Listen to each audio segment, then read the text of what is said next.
Good morning, guys. We're out here, the beautiful trails of Squamish, BC, and a few people wanted to me to take them through the fourth generation of Devinci's e-bike. I've ridden every one of them since 2018, and I have to say, this is, well, obviously, it's the best one to date for the technology, and also their first e-bike was made in-house, but here again, they're made right here in Canada, and with a lifetime warranty on the frame. So this is the e-Troy, and it's aluminum frame. It's a mullet bike, so 29 front, 27.5 in the back, and it has 170 mil travel up front and 150 in the rear. And I must say, this bike, even though I was kind of going for the biggest suspension with e-bikes, I've brought it back a little bit, and this bike I think is the most balanced and finely tuned e-bike that I've ridden.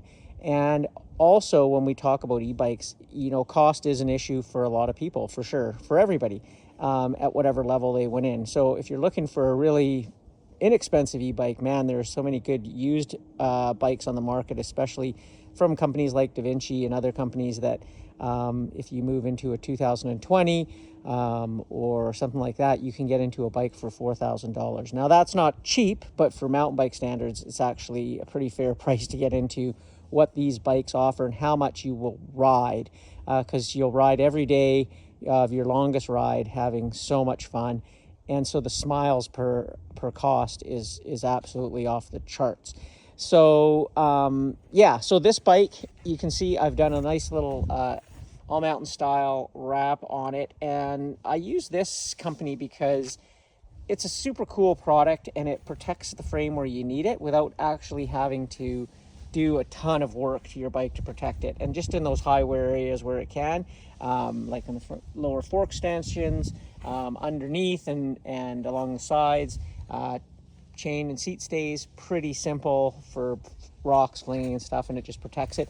And you can take it off super easy when you sell it, or to replace the wrap if you want to.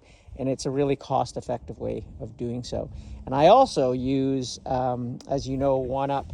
These are still the best pedals on the market. Look how thin they are with a really wide platform, and then 13 pins that are replaceable, and they just work. And especially when you like to do lots of technical steep uphill climbing with e-bikes, if you stop pedaling, you're not going to make it. So you're going to get pedal strikes, you're going to get crank arm strikes, and these things are just super tough. Like I said, I've had over 50,000 K on e-bikes now, so I have 50,000 K on using these pedals and all the One Up gear, and it's just run flawless. And there's local Squamish company, pretty cool, that they've just announced that they've donated 1%, so over $1 million to tons of different trail building, different cool networks that they've donated 1% of their profit. So that's super cool. And I also use their One Up grips. I'm still stuck on their mid grip, which is the medium. It's just my favorite grip, and it just works super well. It's quite gummy, but not too soft, and it's got these layers on the back that give you just excellent grip. And then the One Up carbon bar. I mean, so many people are using this now. It's so, I think, necessary for e-bikes because you're moving so fast over rocks and roots, and the handlebars just takes those initial hits out. Obviously, your suspension does too, and you do, but they just dampen the ride just perfectly.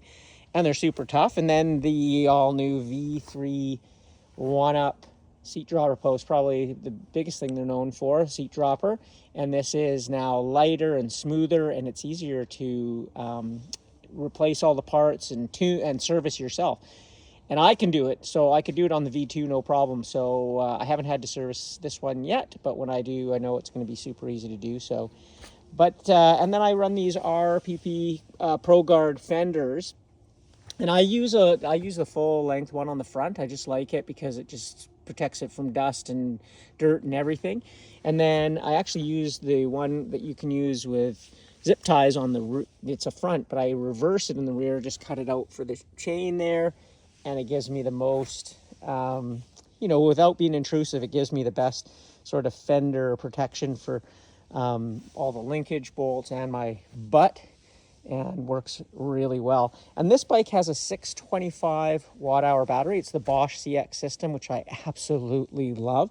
You know, when you look at e-bikes now, you'll find e-bikes in general cost classifications, and they'll have the old Shimano 8000, then they'll have the steps, and then they have the new Shimano steps, and then so you can find them cheaper, but you kind of have to be careful with what motor you get, because there are big drastic improvements, and so that's not a problem if you ride by yourself. But if someone has like a Bosch motor and you buy an older Shimano motor, you're going to be having a hard time keeping up. Now that's okay when you're on a regular bike and you know your buddy's fitter than you, but it's not as fun when you're kind of the same fitness and you have a similar motor and one's faster than the other. So you really have to match your bike with the people you ride with. I ride a lot on my own, and then I tend to ride as fast as I can, and then I have a couple of buddies who also do that, so we have lots of fun, and we like to have a similar bike as well. But like I said, this 625 watt-hour battery can easily be taken out, so I can carry a spare one. But now actually what I do is I carry the Power More. I don't have it here, but it just clips into here, and it offers 250 watt-hours more, and I actually get two of them so that if I do a super long ride, I can have one in my pack and just replace that. Now, if you start with it on your bike and plugged in, it'll drain both your battery and the Power More at the same time. If you drain your battery down to say one bar and then plug in a Power More, it'll then suck from there, and then you can replace that and it'll just keep taking from there. So you can actually just plug a 250 Power More in there and run your bike without the big battery. And it'll be lighter, but you're not going to go very far, so kind of pointless. But this bike's super easy. There's no display on here, although you can do it on your phone, just a simple button to turn it on. And you can see I've got 2 bars left.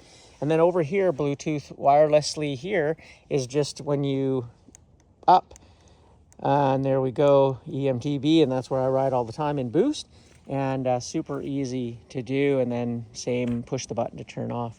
That's a little bit about the Devinci e-Troy, and you can check out their full line. They now have e-Troy Lite, which loses about 10 pounds with a not a smaller motor, but a less torque motor, smaller battery, so that may be where some people live. But, you know, I am really sold on full power e-bikes because I like to run as fast as I can and push myself. And I guarantee you can't run 32 kilometers everywhere average speed. So you're always driving and pushing hard. So when people say, oh, a full power bike is for lazy people, it's actually not true. It's kind of like being on a treadmill. Is it better to go 5-minute mile faster or 7-minute mile pace? And the 5-minute mile pace is where I want to be, and the bike is kind of pushing you to do that. You can also ride e-bikes, sit back and pedal them, and they'll give you your power. And that's where people kind of think that they just do the work themselves. But you're not going to go very fast, and you can do that actually, on your regular bike. The funny thing I think of now with e-bikes that kind of has me laughing is you'll get people on regular bikes thinking that you're lazy because you're doing that. But actually, I would say 95% of the people I see riding on regular bikes are going pretty slow. And they're not pushing, they're not race pace, they're not driving up the hills, they're not sprinting. So their concern for fitness isn't really there on their bike.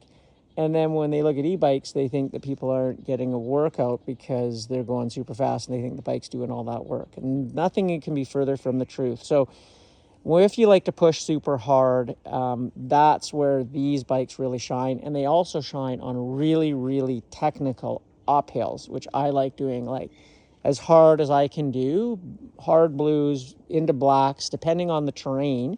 It's not gonna do what a trials bike will do. It's not a throttle, it's not a dirt bike, it can't punch up super, super steep stuff, but it's amazing what you can get up. And that's my goal when I go for a ride, is to see what I can get up. and then also have fun on the ride down. So yeah, if you have not been on an e-bike, where have you been? Living under a rock? But yeah, these are the future. As I said when I first rode them, it's taken a little bit longer in North America because of some of the pushback from people who don't ride them, and they're just slow to adapt to stuff. But in Europe and the UK, they are just overwhelmingly selling. In some of the companies, they don't even talk about acoustic bikes, whatever, regular bikes and e-bikes. It's all e-bikes. So if you think that you're, I don't know, standing your ground, you're kind of like the telemark skier that's still on Whistler, or the guy using 1990 Dinosaur Course red tip skis while everybody's carving it up on fat parabolic skis. Yeah, that's a little bit about the Devinci e-Troy and why I love it. And I ride this bike every day, so between 800 and 1,000 kilometers a month. And it is just the best training tool that I've ever had in my 35 plus years of racing, over 500 races, and traveling all over the world and riding and racing 12 different sports. It is just the most insane technology. It allows what you can do for a great training tool and super fun for all your other things that you love to do.